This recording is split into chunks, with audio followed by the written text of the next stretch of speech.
మేము హైదరాబాద్ నుంచి కాల్ చేస్తున్నామండి. Yes madam. నేను రీసెంట్‌లీ ఒక స్పీచ్‌కి వెళ్ళానండి.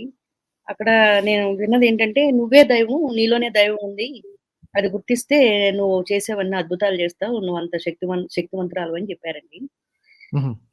అంతవరకు నేనే దైవం అంటే మరి నాకు తెలిసి తెలియక అమాయకమైన పనులు ఎందుకు చేస్తున్నాను?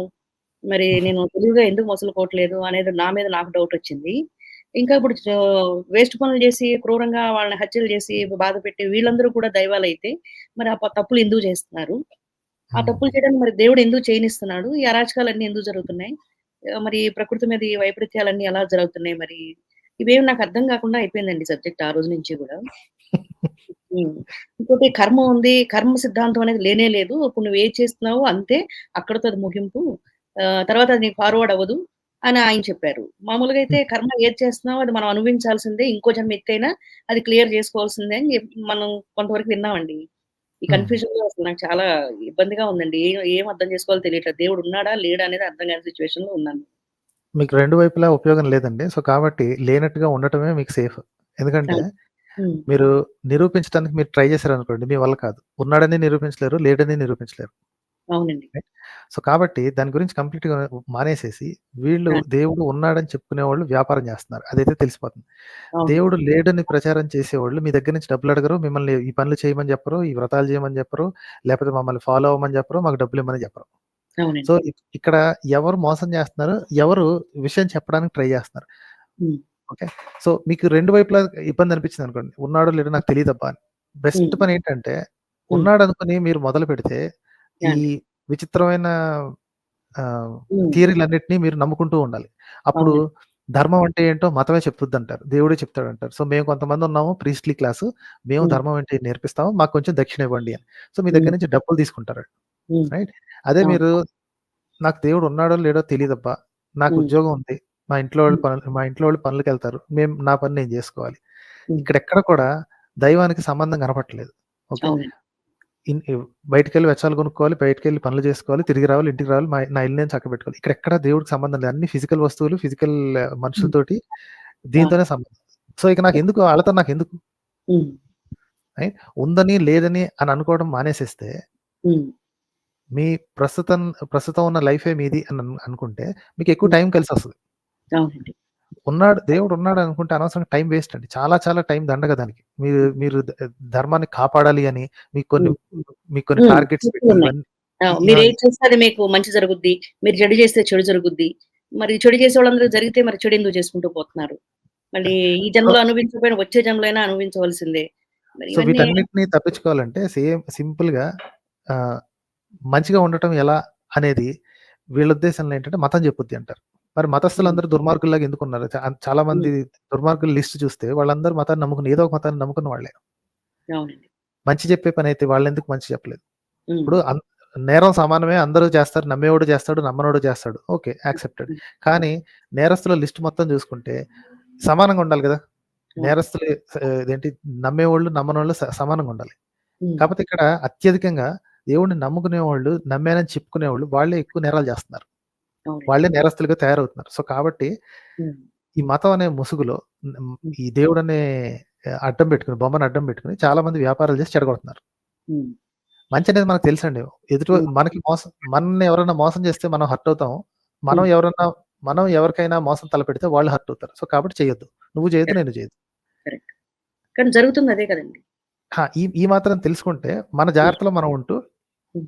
ఇంకోళ్ళకి హాని తలపెట్టకుండా మన పని మనం చేసుకుంటే ఇక మీకు దేవుడనే కాన్సెప్ట్ ఎందుకండి? ధర్మం అనే కాన్సెప్ట్, దేవుడనే కాన్సెప్ట్ ఎందుకు? ఎవరొచ్చి చెప్పాలి? హ్మ్. ఆళ్ళకి అథారిటీ ఏముంది? హ్మ్. ఇది అడగాల్సిన క్వెషన్. ఎవడొచ్చి మీకు చెప్తాడు ఇది ధర్మం, ఇది కరెక్ట్, ఇది ఇలా చేయాలి, ఇలా చేయాలి అని. శ్రీకృష్ణ పెద్దవాళ్ళకి భగవానుడే భగవద్గీతలో చెప్పాడు. భగవంతుడనేవాడు ఉన్నాడు. ఆ దైవం నీవై ఉన్నావు అని జెప్పారు. దైవాన్ని నేనైతే మరి ఇది అరాచకం డౌట్ అండి. ఏ హ్మ్. శ్లోకంలో చెప్పాడో అడగండి ఒకసారి. ఎందుకంటే హ్మ్. నేనే పరమాత్ముడినని చెప్పాడు గానీ శ్రీకృష్ణుడు ఎప్పుడు నువ్వే దేవుడివి, నీలోనే దైవం ఉందని ఏం చెప్పలేదు. నేనే హ్మ్. దేవుడిని, నేనే అంతా క్రియేట్ చేశాను. అంతా నాలోనే హ్మ్. సృష్టించింది నేనే, మెయింటైన్ అంతరించ చేసేది నేనే, లయపరిచేది నేనే, అంతా నేనే, హ్మ్. అన్నీ నేనే, సచ్చేది నేనే, చంపేది నేనే అని చెప్పాడండి. హ్మ్. అవునండి. మరి అలాంటప్పుడు మరి మనం నేరస్తులం ఎందుకవుతామండి? అదే. సో, హ్మ్. అది నేరం నుంచి తప్పించుకునేవాడు లేదా నేరం చేసినోడు తప్పించుకోవడానికి కొన్ని తయారు హ్మ్. చేసుకున్న లూప్ హోల్స్. ఓకే. హ్మ్. సో, వీటన్నిటిని పక్కన పెట్టేసేయండి మేడం. హ్మ్. కర్మ సిద్ధాంతం ఉందంటారండి? బోగస్ అండి. కర్మ సిద్ధాంతం అనేది అది జనాలు నోరు మూయటానికి చేయించిందే తప్ప, ఇవాళ హ్మ్. మనం ఏదో చేస్తే దాని ఫలితం వచ్చే జన్మలో నీకు తగులుతది అనటం హ్మ్. అన్నంత హ్మ్. మూర్ఖత్వం, మోసపూరిత హ్మ్. వ్యాఖ్యానం ఇంకోటి లేదు. హ్మ్. అంతే గదండీ. కరెక్టే టోటల్ అండి. బోగస్. హ్మ్. ఇంకోటి కర్మ సిద్ధాంతం ఎంతటి హ్మ్. నీచానికి దిగజారుస్తదంటే మనుషుల మెంటాలిటీని, హ్మ్. ఎవరైనా కష్టంలో ఉన్నారనుకోండి, ఎవరికైనా ఏదైనా జరిగి కష్టంలో ఉంటే, హ్మ్. మీకు వారి పట్ల సానుభూతి గాని, లేతే ఏంటి సంవేదన గాని హ్మ్. పడనివ్వకుండా, హ్మ్. వాడి గత జన్మలో ఏదో చేసుంటాడు. అందుకే ఆడికి ఇట్ట జరిగింది హ్మ్. అనేసి విక్టిమ్‌నే హ్మ్. బ్లేమ్ చేసే మెంటాలిటీని తీసుకొస్తాడు. అవునండి. రైట్? ఎవడైనా నష్టపోయాడనుకోండి, వ్యాపారంలో గాని ఏదైనా నష్టపోయాడనుకోండి, వాడు హ్మ్. ఇంతకుముందు ఎంతమందిని మోసం చేసాడో, గత జన్మలో ఎన్ని పాపాలు చేసాడో దుర్మార్గుడు. అందుకని ఆడికి బాగైంది హ్మ్. అంటామే తప్ప, అవును. రైట్?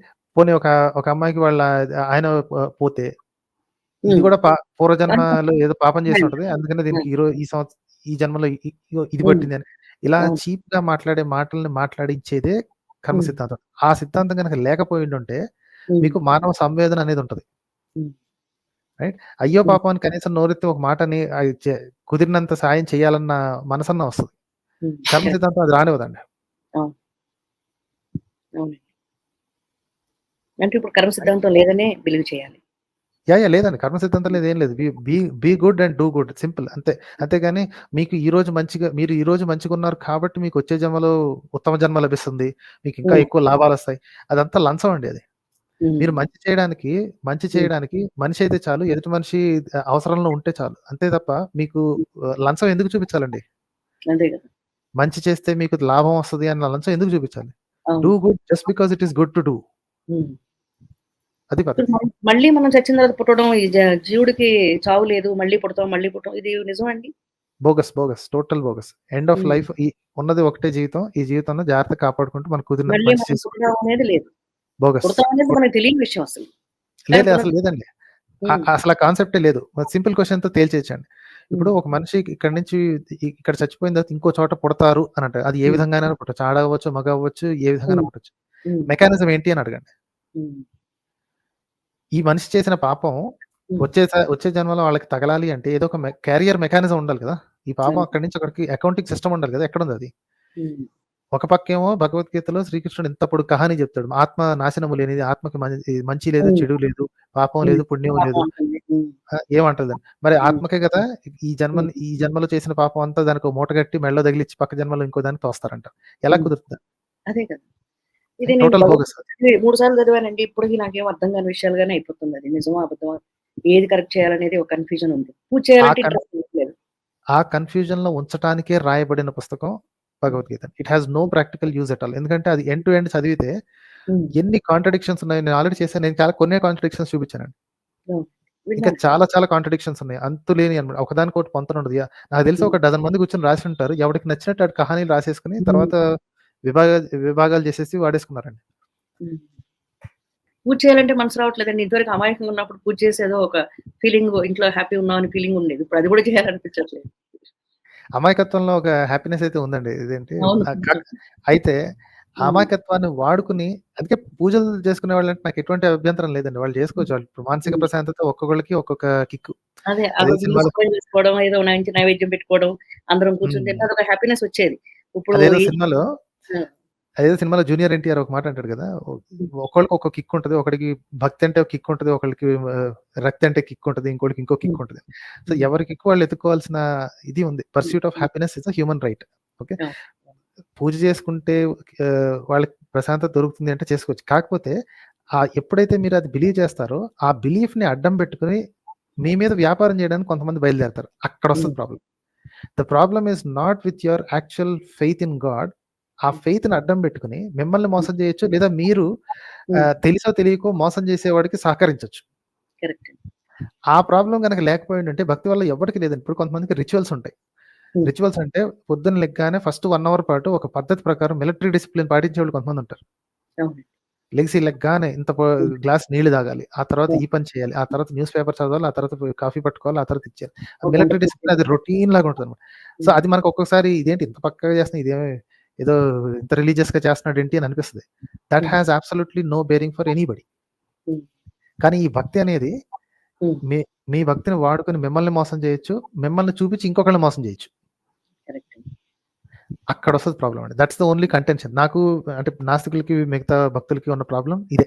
హ్మ్. అట్‌లీస్ట్ హ్యూమనిస్ట్‌లకి, రాషనలిస్ట్‌లకి, భక్తులకి ఉన్న ప్రాబ్లమ్ ఇది. మీ భక్తి మీ దగ్గర ఉంచుకుంటే, మీ హ్మ్. గుళ్ళకెళ్ళటం, అక్కడ ప్రశాంతతను కోరుకోవటం, హ్మ్. కొబ్బరికాయ కొట్టుకోవడం, రావటం నో ప్రాబ్లమ్. ఎప్పుడైతే హ్మ్. అది ఇతర హ్మ్. జీవితంలోని ఇతరత్ర విశేషాల్లోకి ప్రయత్నిస్తదో, ఎంటర్ అవ్వడానికి ప్రయత్నిస్తదో, రాజకీయాల్లోకి వాటికి ప్రయత్నిస్తదో, yeah! Then it has to be destroyed. అప్పుడే వస్తది ప్రాబ్లమ్. హ్మ్. ఓకేనండి. థాంక్ యూ అండి. థాంక్ యూ అండి.